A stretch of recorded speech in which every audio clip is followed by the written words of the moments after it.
Kasi nga sa ating latest satellite animation, si Bagyong Wilma ay huling namataan dito sa may coastal waters ng Canavid, Eastern Samar. Sa ngayon, may taglay pa rin ito na lakas ng hangin na umaabot ng 45 km per hour malapit sa sentro nito at mga pagbugso na umaabot hanggang 55 km per hour.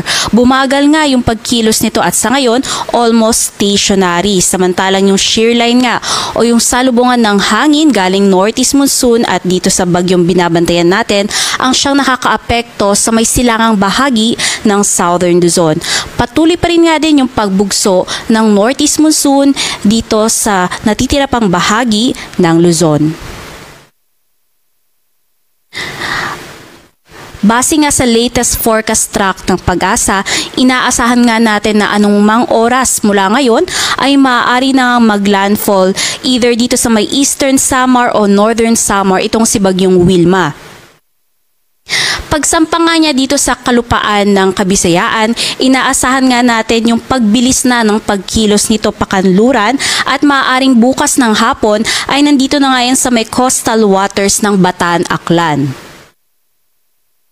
Pagsapit naman ng Lunes ng hapon, nakalampas na yan dito sa may kapuluan ng Palawan at nasa layo na nga na 140 kilometers north-northwest ng Puerto Princesa City, Palawan.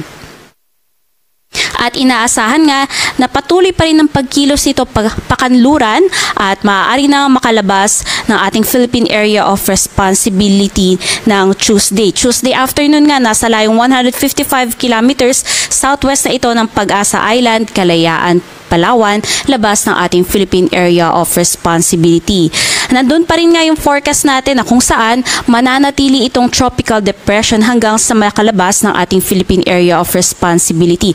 However, dahil nga merong epekto yung pagpasok ng hangin galing northeast monsoon at nagdadala nga yan ng malamig na hangin at tuyong hangin dito sa bagyo natin na si Wilma, andun yung posibilidad na habang tinatahak nito yung kapuluan ng Visayas ay maaaring humina na lamang to at maging isang low pressure area.